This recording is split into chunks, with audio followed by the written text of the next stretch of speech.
ating payo segment. Malaki ang epekto sa mga anak kapag iniwan sila ng kanilang magulang. Pero papaano kung sa paglipas ng panahon bigla na lang bumalik ang naiwan? Pag-usapan natin ito. Ito po ang kanyang sulat.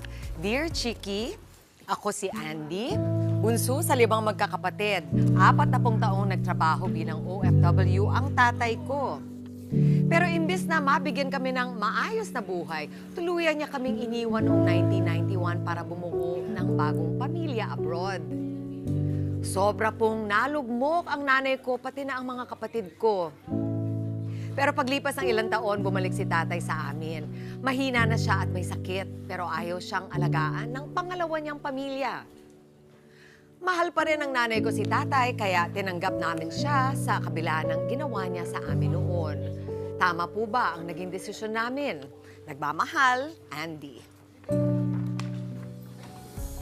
Andy, maraming salamat unang-una sa pag-share ng iyong storya. Hindi po naiiba yan sa napakaraming mga OFW na talaga namang nasusubok ang kanilang mga relasyon kapag ka nahihiwalay sila.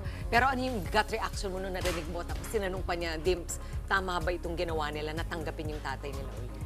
Ako kasi, pagdating sa pamilya, Mami, parang lagi kong iniisip na, o di ba lagi naman tayo, pinalaki talaga tayo na sinasabi na laging pagbuklo din ng pamilya, tiisin mo na lang, tanggapin mo na lang, lunukin mo na lang, or tumingin ka na lang the other way.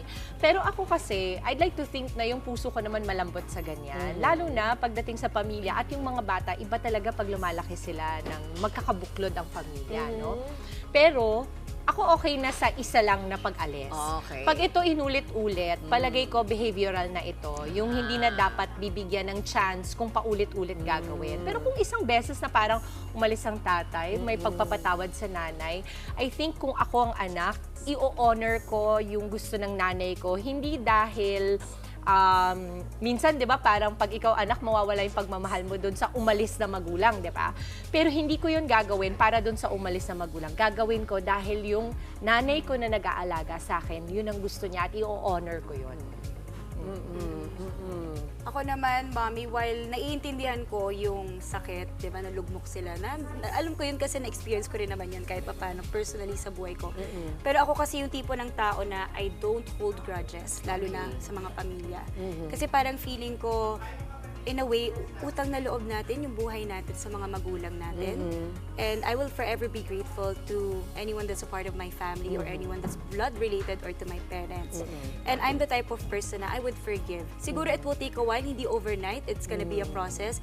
But for me, that's something I would do. Tatanggapin ko yung tatay ko and I would take care of him. Oo. Yeah. Pareho din pala kayo ni Andy.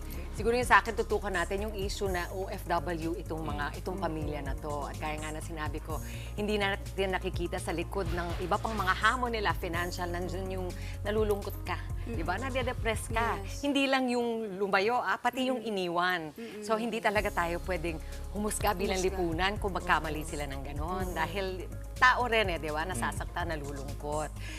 Having said that, yung tanong ni Andy kung tama ba ang ginawa nila. Una-una, gusto kong bigyan pugay si Andy dahil sinuporta nila ng buong-buo yung nanay.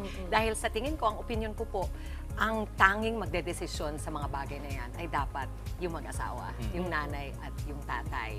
At mahalaga para sa mga anak ay bigyang suporta kung ano man yung desisyon na matuntunan at magawa ng mag-asawa. Dahil at the end of the day, sila talaga it's an issue between yung mag-asawa. And sila talaga yung nakaramdam ng pinakamabigat na kalungkutan at yung depression and all of that. Pero saludo pa rin ako kay Andy at sa iyong mga kapatid dahil yun ang ginawa ninyo. Kung ang desisyon ng nanay mo ay huwag silang tanggapin, hindi ko alam kung paano ninyo matatanggap yon.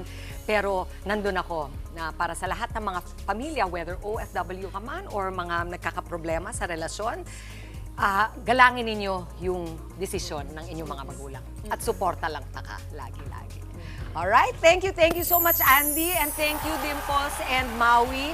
At sa mga gustong humingi ng payo tungkol sa relasyon, pamilya at iba pang bumabagabag sa inyo, mag-message lang sa Good Morning Kapatid Facebook page o mag-comment sa aming live stream.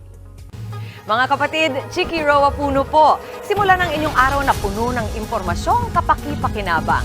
Sama na sa isang makabuluhang umaga. Tumutok at mag-subscribe sa social media pages ng News 5.